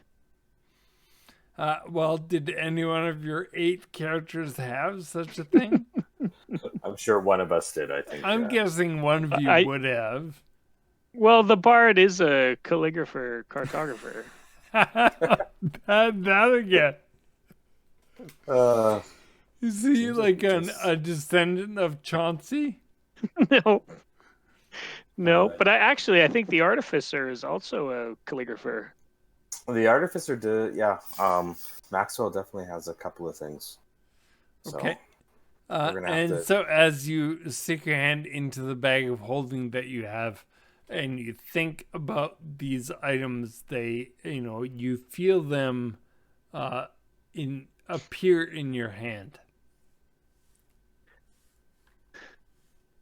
All right. I think we should leave a note if we are not in our bodies in the morning. Whoever is there should know of what's transpired. Note to self and others. It's the title of my little message. Then I describe the day's events and where we're at. Okay. Leave it on the table. All right. And then you head down for rest, kind of thing? Yeah. All right. Your head hits the pillow. You're finally warm. Warmest that you've been all day. Well, other than being by the fire, of course. And your mind clears, and you have a rest. And that is where tonight's episode will end.